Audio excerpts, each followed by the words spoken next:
Welcome to the Real Matters webinar looking to 2021.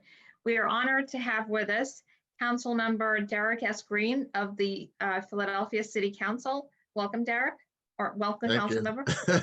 We've known each other for many Derek is years. fine. You know me a long time, so welcome. Derek is Yes, fine. it has Thank been a you. long time. Just some background about the council member. Council Member Green was elected to Philadelphia City Council in 2015. And then he was reelected again in 2019. As a member of City Council, the council member chairs the Committee on Finance and Disabilities and serves as the vice chair of the Committees on Aging and Law and Government.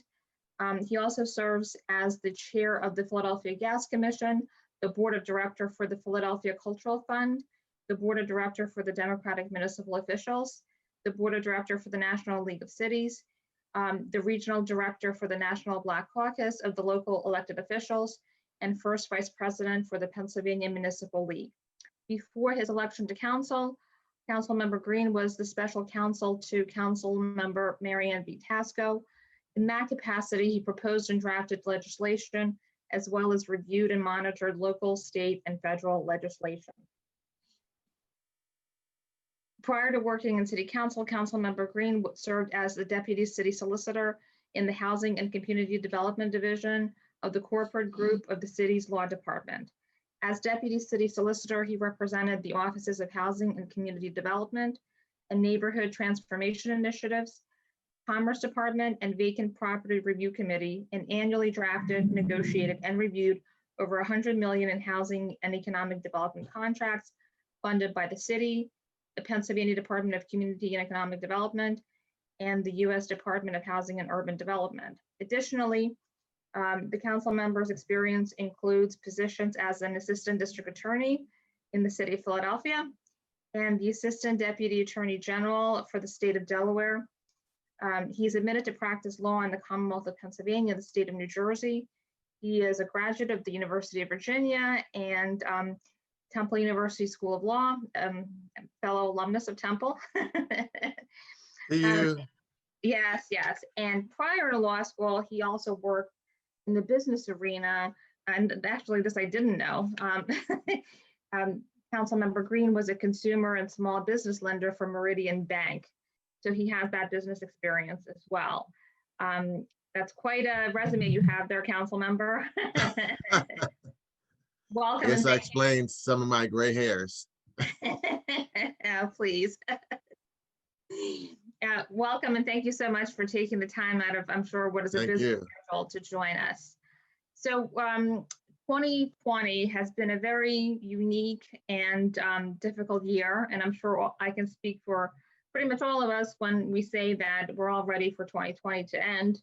And 2021 promises also to be a very interesting year with the new administration in Washington, and also what hopefully will be a successful rollout of the COVID-19 vaccine or vaccines, as it looks like there's going to be a number of different vaccines. And hopefully the pandemic will end and we'll be able to go back to normal life.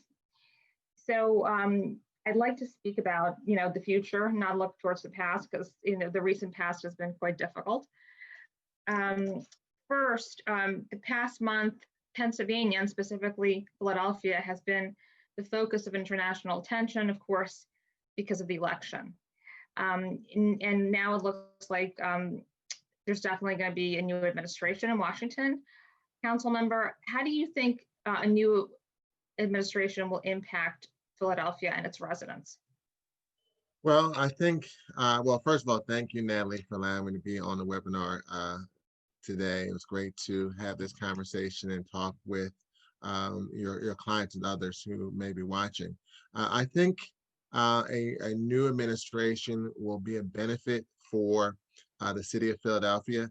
Many people know Vice President Biden, not only from his service as vice president in the Obama administration, but he was often called the third senator from Pennsylvania because he was born in Scranton, but he was a member of the Senate representing the state of Delaware, but spent a lot of time in Pennsylvania. In fact, when I was in the Delaware Department of Justice, I often would see him on the train, coming back from DC. And also the fact he started his career as a county official, as a Newcastle County official. And the Vice President, Senator Kamala Harris, also started her career as a local elected official as district attorney for San Francisco. So I think that because they had that type of local experience, they'll be more attuned to the issues for cities. We've been dealing with this pandemic, which has impacted us greatly in every aspect of our lives.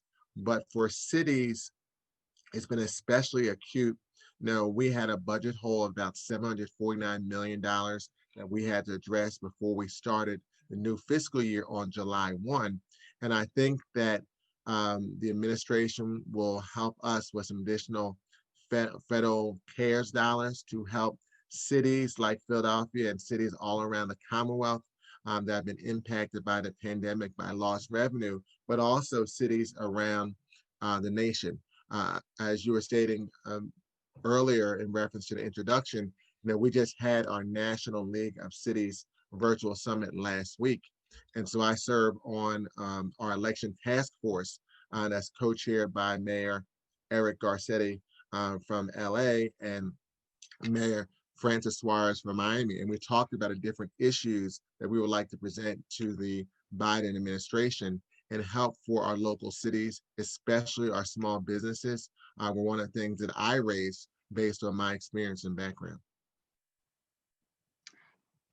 That's great. And, certainly if we get additional funding from the federal government, that is going to be extremely helpful to Philadelphia. So talking about COVID-19, because, I think other than the election, that's the other big story that's really affecting people. The mayor has imposed recent restrictions, new restrictions on individuals and businesses. Before this was announced, were you aware of this? Was council consulted on these restrictions, or is that not something that usually happens? Well, in reference to the restrictions, we actually had a Zoom call literally 2 days before the announcement. It was on a weekend. The administration made their announcement on Monday and basically said these are the measures we're going to be taking.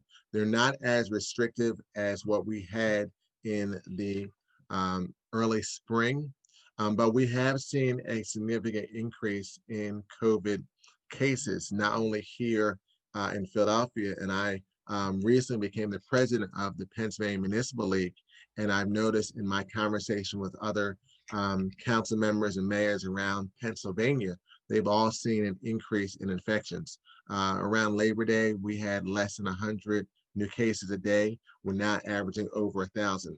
So we definitely had to make changes, and this is something that's happening around the city in reference to new infections. But I do have a concern in how the rollout occurred. Just yesterday, we had a call with members of council and restaurants, and they put together a Save Philly Restaurants. And I have a real concern in what steps we're taking as a city to help these small businesses that provide jobs for so many people in our city, that provide other opportunities for because restaurants have other vendors that they help support and supply. And so I do have a concern on the rollout.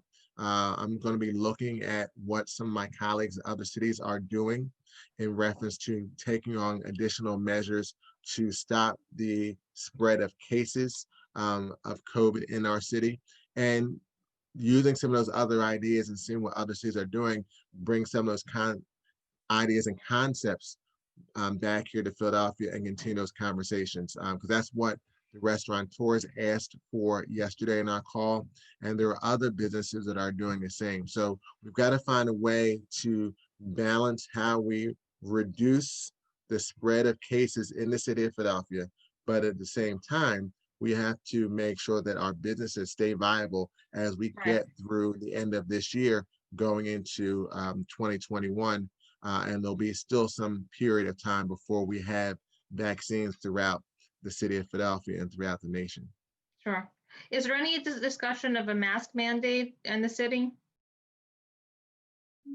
Well, we don't have a specific mask mandate. What we have been doing is, really um, strenuously asking people to wear a mask wherever you go.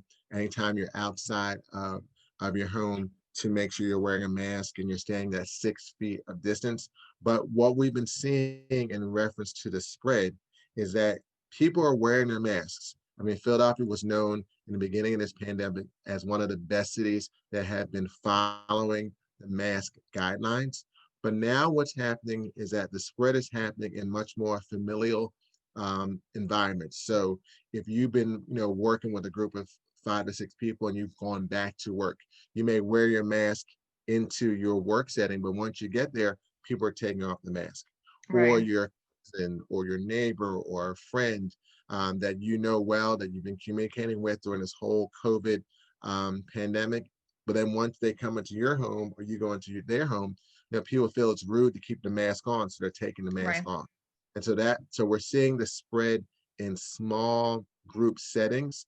That's why, we've been so concerned about Thanksgiving, asking people to enjoy Thanksgiving in the comfort of the household they live in, but not bring others in.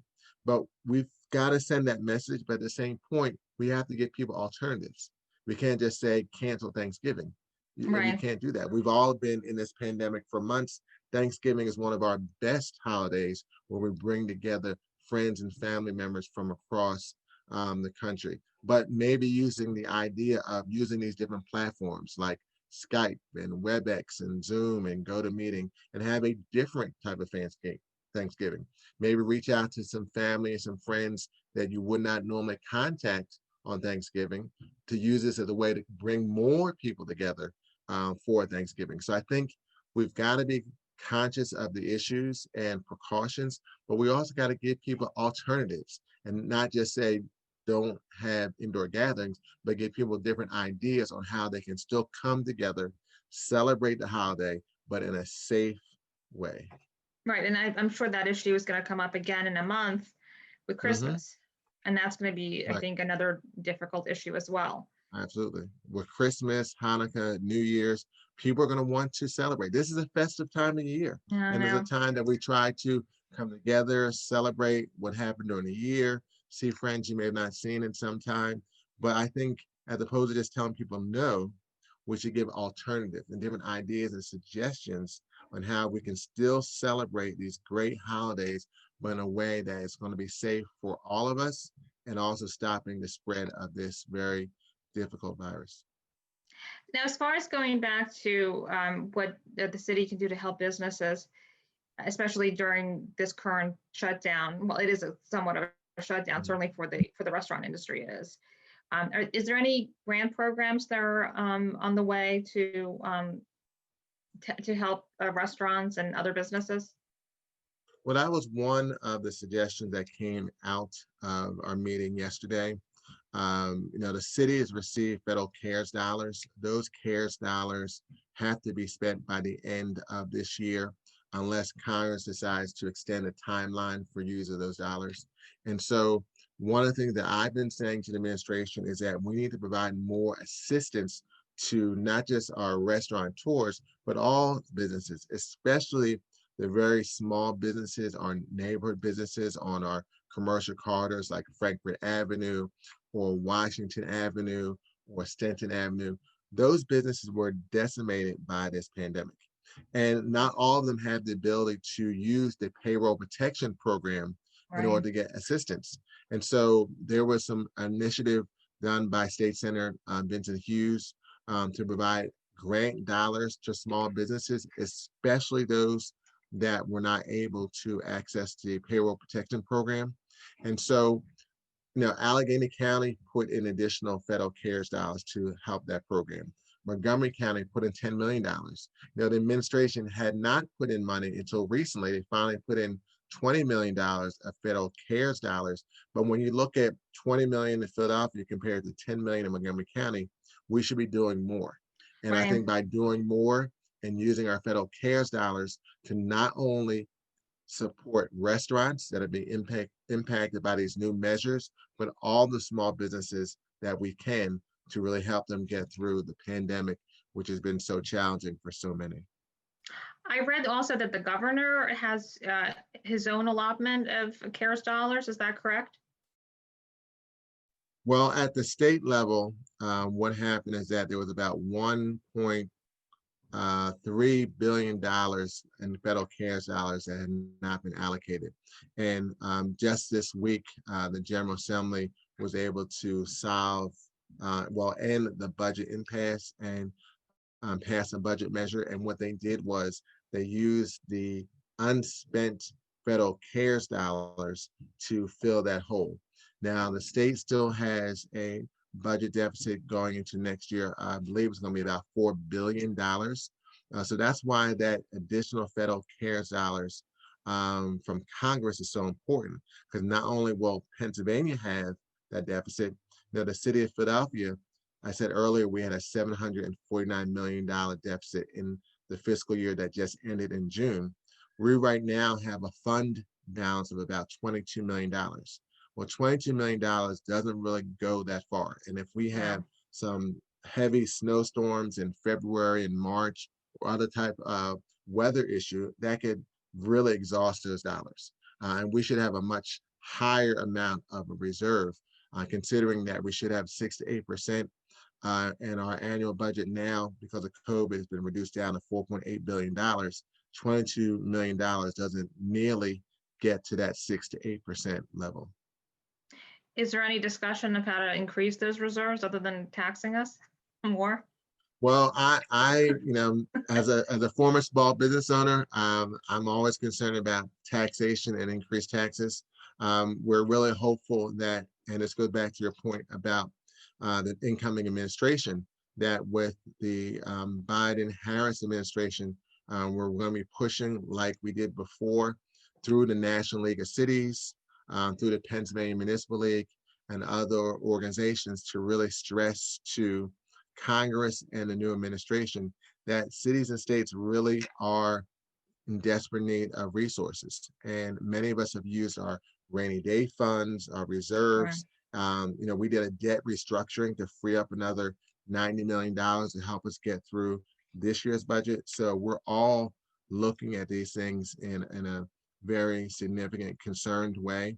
And we're hopeful that this new administration will focus, especially considering their careers started in local government. Yes, of course. And it's certainly with regards to the president-elect on, in this specific geographic area. So aside from COVID, unfortunately, Philadelphia has an unfortunate title of, and I don't know where this came from, but it's called the poorest big city in America. That's a very unfortunate title. What can we do long-term to turn that around?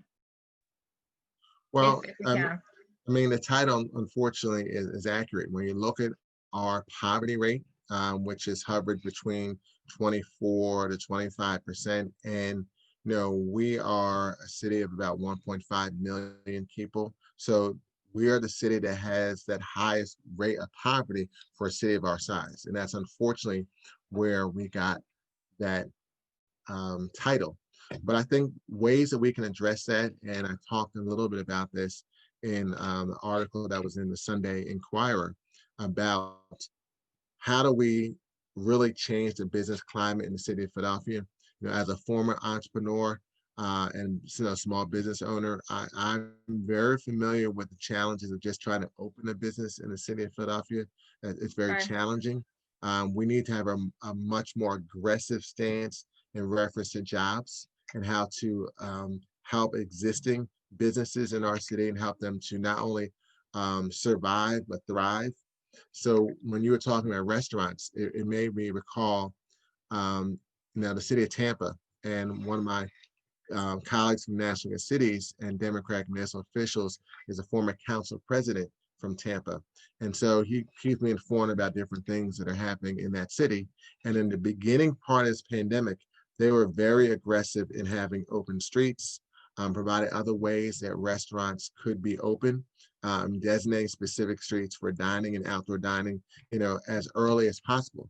So, time is a very precious commodity. And if we could have done that earlier here in the city Yes, of Philadelphia, that absolutely. would have been more dollars and revenue for not only those business owners and their work and those workers during a time when the climate was much better. And as I Absolutely. said, time is a finite commodity. We knew fall was coming.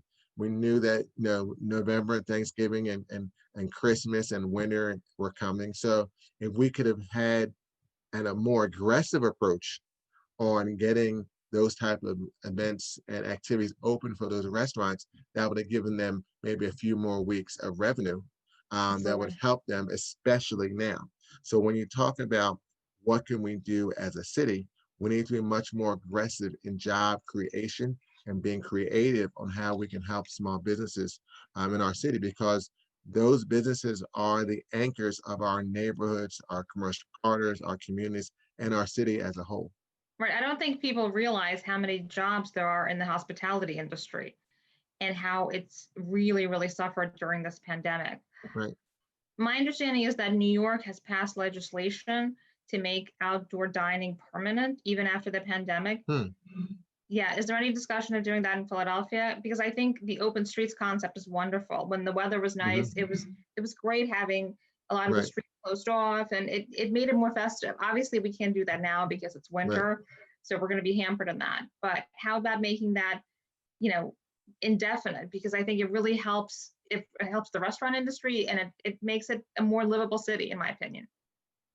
Well, we'll definitely look at that idea. We did pass legislation this fall to make it easier for restaurateurs to operate during this pandemic with outdoor dining and seating. So, we'll take that back and we'll look at different ideas, different concepts from other cities on what we can do to try to help our businesses, especially our restaurateurs. There's some great ideas that they provide to us with a 10-point plan in our conversation the other day. And so we'll try to adapt those things, but we just have to be more proactive as a city and more aggressive in trying to help our small businesses. Absolutely. So another reputation that's not the best reputation that Philadelphia has is even before the pandemic, it has a reputation of being hostile to businesses. I've talked to numerous people who, I attended a program with David L. Cohen, formerly of Comcast, and he told me that every time he travels all around the country, which he does as, or he did as part of his position at Comcast, the response to the mention of Philadelphia is how do you have a business there? How can you do it? And it's a very negative reputation. How do we turn that around so that we can attract not just small businesses but the bigger businesses? What do you think? Well, I was just on a call with David just yesterday, and we're talking about businesses, especially trying to help grow businesses of color, African American owned businesses. Right. But it's an issue. It's an issue. I travel through the different organizations I'm involved in and getting different perspectives from different cities, and we have to realize the city of Philadelphia that we are in the attraction and retention business, Right. meaning that That's we need perfect. to Perfectly stated. retain constituents, retain companies, and attract companies and attract constituents. And those cities that are the leading cities, not only in the nation, but in the world, are the ones that are able to do that. So we need to change the perspective. When I think about Philadelphia, we have so many outstanding assets. We are a 2-hour plane ride or train or car ride from about 40% of the nation.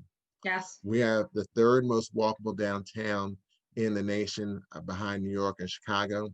We rival any city, including that city in Massachusetts, I won't say it, but Boston, in reference to colleges and universities Yeah. in our Absolutely. city and our region. Our cost of living compared to those cities, compared to New York or Boston or DC, is much more livable. We have a diversity of various different neighborhoods, various housing styles, and we just have a unique perspective in so many things. But we don't package that in a way that we should. And we also Right. don't do the things that we need to do, myself included, as a city government to make it easier for businesses to start and grow. I am someone that tries to get out of City Hall as much as possible. Of course, that was pre-COVID, and I talked to, contacts that are managing partners at law firms or professional services, and I hear the same stories that you have been discussing today, as well as David L. Cohen, about businesses that thought about coming to Right. Philadelphia but chose not to. So those are things that kind of focus my thinking on some of the ideas in city council and how we need to be more aggressive, just like what I talked about Tampa, on what we do to help businesses in our city. It doesn't make sense if you are someone that's coming out of a Masterman, that's an entrepreneurial idea, or a Holy Family, or a Northeast High School, or Wharton. And if you want to start a business, we should be doing everything that we can to help your business start, grow, and stay. I mean, when you think about a company like Warby Parker, started by Yes. two Penn students that started the idea in Philadelphia and then left to go to New York and Right. finally came back to Philly with a retail operation on Walnut Street, as opposed to keeping their business in Philadelphia when they started the idea. Yes, that's sad that a lot of people leave to go to other places to start their businesses. And it seems that now the migration is to the south and the west because there's, they're not taxed as much as we are, and it's just easier to run a business there. If I'm a Philadelphia business and I'm thinking of leaving, either to go to the suburbs or to New Jersey or to another state, what would you say to me? How would you try to encourage me to stay? Well, one, I would want to find out what are the issues and concerns that are really you're thinking about that's going to lead you outside the city of Philadelphia. So I'd like to hear those concerns before they would make that decision, and try to use that example and information that they're providing as a way to, one, let's say we can solve the problem, but also use it as example of how we need to change the climate and change the way we do things in the city. Um, I was fortunate to be one of the three co-chairs of a special committee on regulatory reform and review, along with our former Commerce Director, Harold Epps, and the President and CEO of the Greater Philadelphia Chamber of Commerce, Rob Wonderly. And that was really an eye-opening experience. Not only did I have my experience as an entrepreneur, but in this committee, we started to see some other issues, especially like regulations and how regulations are enacted and how that can impact businesses. So we actually removed a lot of legislation from the code. We got into an agreement with the administration regarding new regulation to let the business community know as these things were occurring. But also we're starting to adopt ideas like a pilot to focus on restaurants. Restaurants are the type of business that has probably the most contact with as many city departments.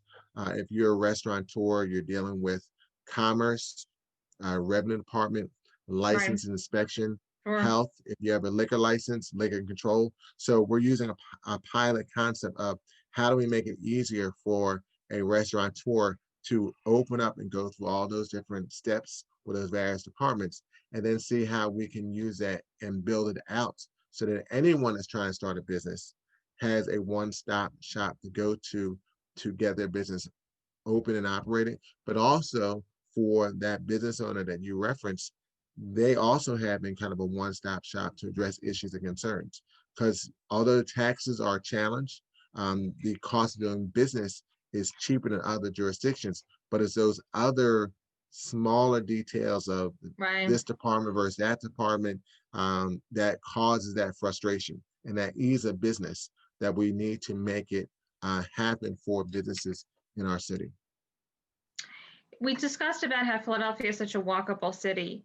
Walking around the city now, you see a lot of vacant storefronts. And just from having discussions with some of our clients who work in retail, commercial real estate, they expect more businesses, specifically more storefronts, to leave the city in the next few years as a result of various factors, the pandemic, the rioting and looting that happened in June and then again in November. How do we keep those businesses there here as a keep them here? How do we keep them from leaving? Especially, I think a lot of the business community was really disappointed with the administration's response to the rioting that happened. A lot of people lost their businesses, and it's not just in Center City, all over the city. Mhm. A lot of people that didn't have insurance for those businesses, and they're not coming back. Um, what do you say to those businesses? And also, how do we keep this from happening again? Because if I'm, if I'm a storefront owner on Walnut Street or on Chestnut Street, I'm going to be concerned that this is going to happen again, and there's not going to be enough done to protect those businesses. Well, I agree. This has been a very challenging time, not only because of this pandemic, but also the unrest we've had in our city. I was out the next day in Center City after the unrest and all the damage that was done, the property damage that was done. Seeing a number of residents from all over the city come out to really just help clean and just help business owners, people they never met before. They felt it was their duty to come out and just help to rebuild the city. And then the next day we had a similar issue at 52nd and Jefferson. And I was out there the next day and you saw the same thing. Residents from around the city come out to 52nd and Jefferson. I think this needs to be better coordination in reference to the police department using technology. I mean, they were following social media. And so on the first night, and we have not had that type of property damage in our city in a long time. And I think the police thought this would be similar to other types of demonstrations. Now, we've had a lot of First Amendment demonstrations in Philadelphia over these past 4 years. Sure. None of them have turned into property No. damage, but at the same point, we've got to use all the technology that we have. So if you're following social media and you're hearing things about possible damage that may be coming to the city, we've got to use all our resources to make sure that we have additional support. Talking with the governor's office and others to provide additional support, but also informing business owners. These are the things that we're seeing, having that type of quick information connection in reference to getting information out to small business owners regarding what the police are seeing from a social media perspective, as well as making sure those resources are being evenly distributed. So we had the Center City unrest, and we had a lot of activity in Center City, but then there was nothing in 52nd and Jefferson or Aramingo Avenue, Right. especially in reference to not only after the George Floyd, but then the tragic killing of Walter Wilds Jr. There was nothing really being done on Aramingo Avenue, and that Correct. area got hit again. So we just have to just, as an elected official, and this is something that I often say, we have to be upfront and honest with people. We have to tell people what information we have, what resources we have, and our limitations. And I think that is the concern from my observation, that when you're not having straight, honest dialogue and communication on a regular basis, letting people know and giving people the opportunity to give you their perspective on their concerns and be willing to listen. And I think that's been a big issue. And when you're having that dialogue, then it gives you the ability to better prepare for challenging situations going forward, because you have a way of communicating and getting information out and receiving information on how to do things differently going forward. Is there any discussion of any kind of financial incentives in the immediate future to keep businesses from leaving the city? Well, that goes back to using the federal CARES dollars that we have. And I'm very strongly focused on, we did some additional federal CARES dollars, about $20 million. I think we need to allocate more for small businesses that are here in the city. And also we should look at other types of things, looking at our taxes. We know we've passed legislation in the past that said if you're a new small business or just a new business, a certain percentage of your initial taxes you don't have to pay.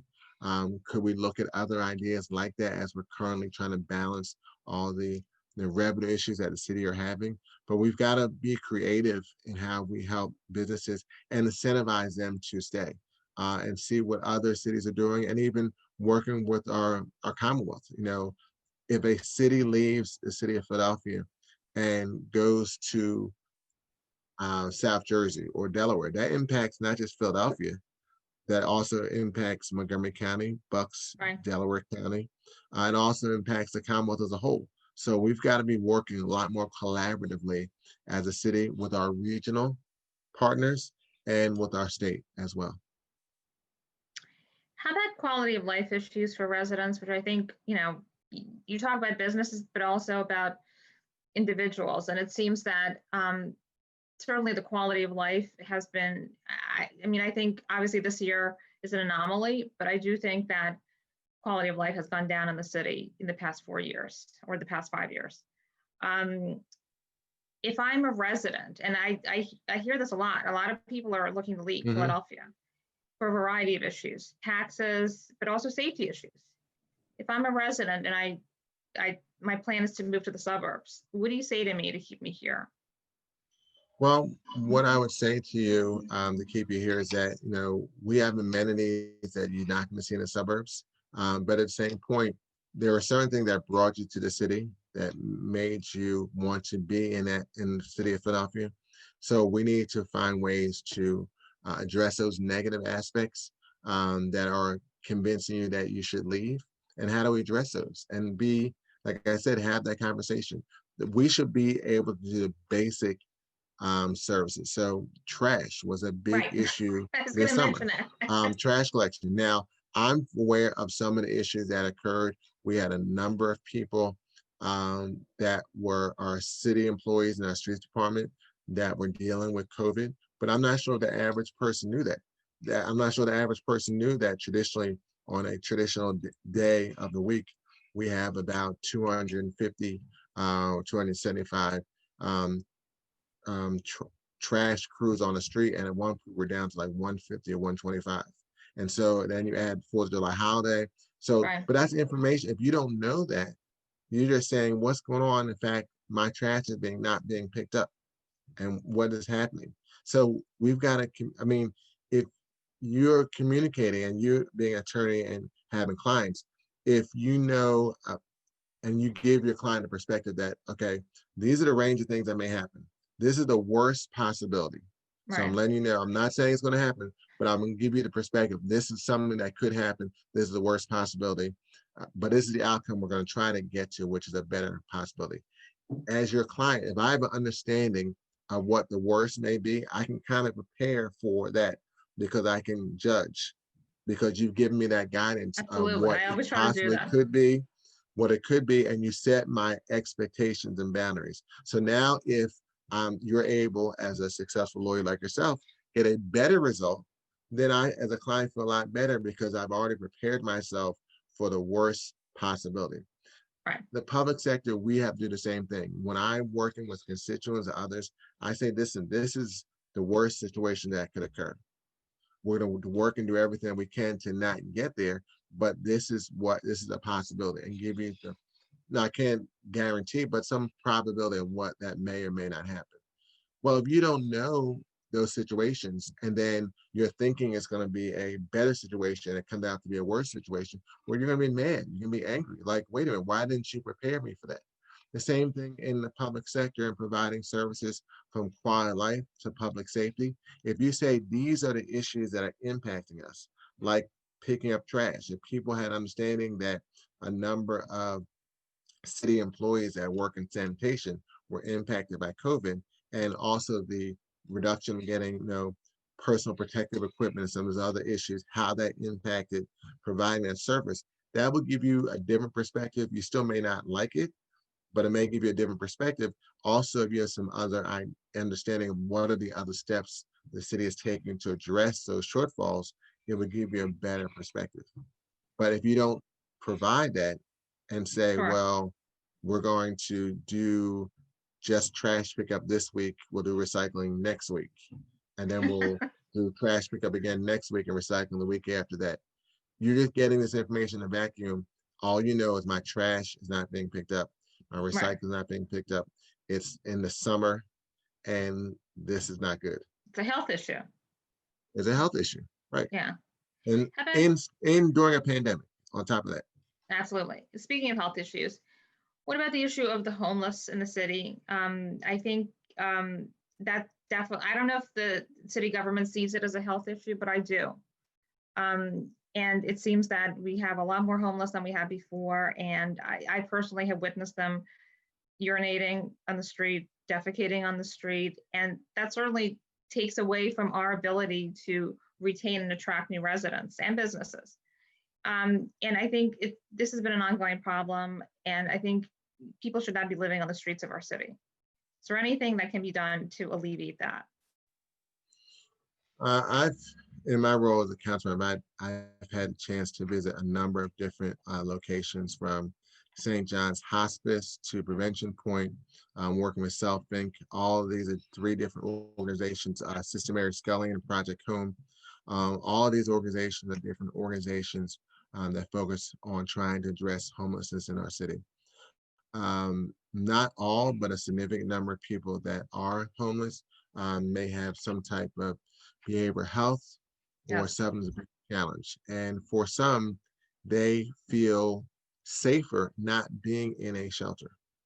And I think as a city, we've got to provide more options and resources, and try to find different ways of providing those benefits. But you also have people who are coming to Philadelphia who are homeless. Some that have gotten, unfortunately, caught up in the opioid addiction challenge that we've had in Philadelphia. They've come from other counties, suburban areas, and got caught up. I know during the beginning of the pandemic, you were having homeless people who were living in or coming to our airport, and a number were coming from Delaware County, but were coming to Philadelphia. So this is an issue not just for the city, but for the region. How we address it, that we're going to have to, there's been some ideas I've seen about like tiny houses, which is a concept that has been used in Oregon, and some other states are looking at that. There's been other ideas of how to use existing locations that are not being used that could possibly be converted for people who are homeless. So we're going to have to put all these things on the table in reference to how we address these issues, which is a challenge for us as a city, but we can't just act like it's not there. And we've got to provide and be creative. Like, for example, one creative concept that came out of the former general manager at SEPTA and Sister Mary Scully and Project Home was a hub of hope. And what they did was, in the concourse, they found about 10,000 square feet that was not being used, renovated this space in order to have healthcare services, cleaning services, employment, substance abuse services in this location in Suburban Station, to help people who are homeless, to provide them with services, and also a gateway to getting out of homelessness. And that's been an initiative that's been applauded from around the country. So trying to do things differently, but also being cognizant of this is a very real issue that we've got to continue to focus on, address, and provide real resources to as a city. I should also mention that it's more dangerous now during the pandemic, because most of the homeless people that I see are maskless, and they'll approach you asking for money, talking, and they could very well, be infected. So that's an even greater health hazard now. Another quality of life issue that people talk about, especially those who work or live in Center City, are the dirt bike riders. I'm sure being in City Hall, or you're probably working remotely now, but you're aware of the constant stream of dirt bike riders on Broad Street at all hours of the day and night. Not only is this disruptive to businesses and residents, it's dangerous because they usually run red lights. What can we do to stop this? Maybe attract them to other places, such as the countryside, where dirt biking is easier because there's a lot of open space. We've had hearings about this issue in City Council. We learned actually there's a city in the state, and I'm trying to remember the exact city, I believe. Or Pottsville? I read that article too, that they actually want dirt bike riders because it gives them more activity. Yeah, they actually put together this whole kind of environment and climate to attract. They have a racing track and other environment. They've been attracting people there. There's been some ideas of how to create some type of similar location, maybe in or adjacent to the city. We've been, talking with Deputy Commissioner Joe Dales because I've received calls and I've had, conversations with various constituents. As an at-large member of council, I represent the entire city. So I've had, constituents from Queens Village and Pensport who raised concerns, constituents that live off of Broad and Walnut because of not only the dirt bikes, but also bicycles, where Yes, people are riding bikes at all kinds of time. Now, some of that in our conversations from our hearing within was, connected to the fact that, when we had the pandemic, initially, schools were closed. They didn't really have a sense of operations. That went right into the summertime. And now that we're getting into colder weather, things have gotten better. But we said to Deputy Commissioner Dales that we need to have a plan. What's right. the plan of addressing the issue? And they provided some information about the challenge they had with resources. But this police receives over $700 million in their budget. The city's budget is about $4.8 billion. So we'll be asking questions on the budget process about resources, if it's a resource issue, or is it a allocating human resources on how to address this issue and concern. And do we have to do additional legislation, city council? Do we have to work with our colleagues in Harrisburg, like we did with the firecrackers, which was a big issue Terrible. this summer? I'm used to, and I live in Mount Airy, so I'm used to hearing, firecrackers occasionally at the lead up to 4th of July.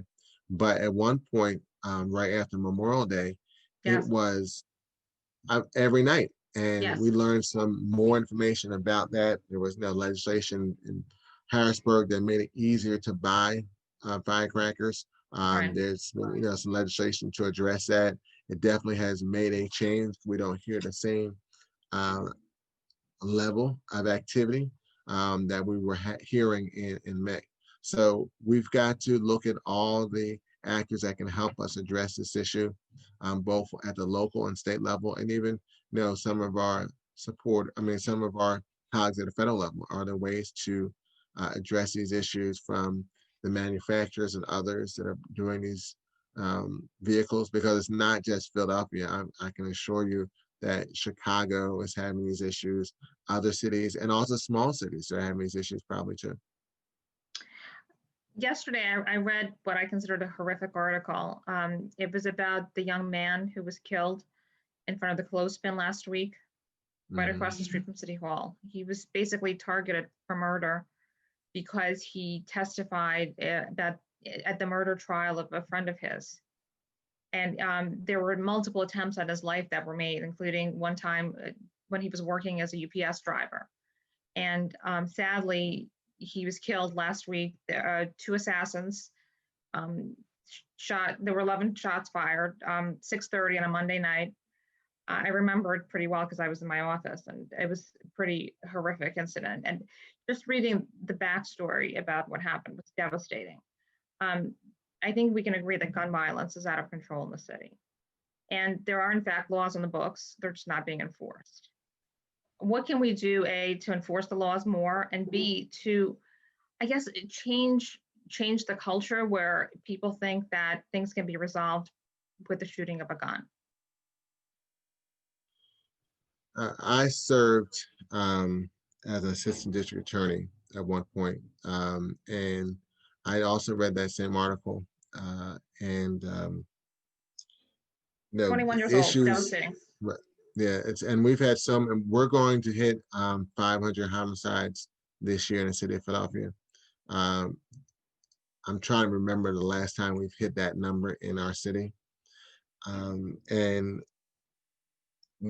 in our conversations that we've been having with those from the public safety space, through our special committee on gun violence, and we met with the district attorney's office and public defenders and Commissioner Outlaw and various people, and Attorney General Josh Shapiro. But we've got to take a much focused approach to this issue. During the Nutter administration, especially in the beginning of the Nutter administration, we had a high number of homicides, but we were able to reduce that even with the existing legislation that we have in Harrisburg. So we've been able to do this in the past. There have been initiatives like Focus Deterrence, which really incentivize those to take a different path for what they're doing in their life. It is not being utilized like it should be, because I think, to be quite honest, you have new players who don't have the same perspective on that initiative as when it was created under the Nutter administration. But we got to get beyond the politics and the egos and the ideologies. We've got to bring all the parties in public safety together, from the U.S. Attorney's Office, Bureau of Alcohol, Tobacco, Firearms, our state partners in the Attorney General's office, our district attorney, our police department, those who provide resources to those departments like city council, the mayor. And we've got to let's get away from the finger pointing and Right. it's your fault that this didn't happen, or it's that person's fault, or it happened because of what happened in the past. That's why this is happening now. We've got to get beyond that. We have a homicide epidemic in our city. Yes. And we have to be proactive in addressing that. Just like with the pandemic, just like the small business issues we talked about, just like what for some may be a minor issue, but for those it's a major issue, the dirt bikes and the bicycle rides that's impacting people's quality of life. So we've got to address all. Oh. Sorry. So we've got to address all of those issues at the same time and provide some leadership about what is happening. And it's not about getting credit for these issues, it's just getting the job done. And that's the things that I see that are lacking. And just pulling people in a room and saying, listen, what are we going to do to address this issue? And I get into the pontificating and all that. Just okay, this is the issue that we see. What's our plan to address it? Exactly. So we've taken up a lot of your time, but last but not least, I want to talk about what's coming up on City Council's docket in 2021. Mm-hmm. I know of major interest to a lot of our clients is the legislation to extend the 10-year tax abatement and also impose a 1% tax on construction. What is the status with that legislation? Well, a couple of things. The council president, on his behalf, there was a 1% construction tax that was introduced, as you referenced. And the goal of that from the council president's perspective was to bring in additional dollars that could be used for affordable housing, like the Housing Trust Fund, provide more resources for the basic system repair program, and some other initiatives to really help homeowners who are struggling in the city of Philadelphia. But there's been real concern about doing a construction tax at this time, because as we've been talking about, this pandemic has been a health nightmare, but it's also caused the economic crisis in reference to the retailers and the restaurateurs and, not having non-resident wage tax in the city of Philadelphia. So as another idea, the council president introduced a ordinance that will reduce the commercial side of the tax abatement by 10% and have that go into effect next year. Now, the original proposal was a 1% construction tax tied to a extension of the residential tax abatement, that the cut that would go into effect December of this year Right. pushed back by 3 years. And that was tied to the construction tax. But there's also concerns in reference to that issue, in reference to just changing the abatement. I mean, you have some people in council who don't believe we should have a tax abatement. When you look at all the hospitality and restaurants and other jobs that have come to say this, the growth of our budget, a good portion of that has come from not only expiring tax abatements, but the growth of construction in our city, which has really added to the revenue in our city. has allowed us to Absolutely. provide hundreds of millions of dollars for our school district. So we will be having hearings in a week to look at both the 1% construction tax proposal, the 10% commercial abatement reduction idea, as well as the extension of the abatement to possibly, the bill that was introduced would be 1 year. There's also some ideas of extending it maybe 6 months. And I think that's something that is fair just because of the fact that all industries were impacted by the pandemic, including development. The city was shut down. You could not go to license inspection and get stuff done. Even with Right. our new Eclipse system, you may have some other questions and concerns that had to be addressed. Doing CDR, design review, and even trying to get a registered community organization to have a zoning meeting, because a lot of these organizations may or may not have access to the ability to have a Zoom call. So these are some issues that will be coming up in the coming weeks as we go into the new year. I'm hopeful that we can come to some type of agreement that will enable development to continue to occur in the city of Philadelphia as we try to grow out of this pandemic and give it some more time because of the delays that occurred with the city not being open. But at the same point, not necessarily having a new tax in the middle of this economic crisis. Right. So this has been a wonderful conversation. It's been almost an hour. Really quickly, anything else really hot on council's docket before you go?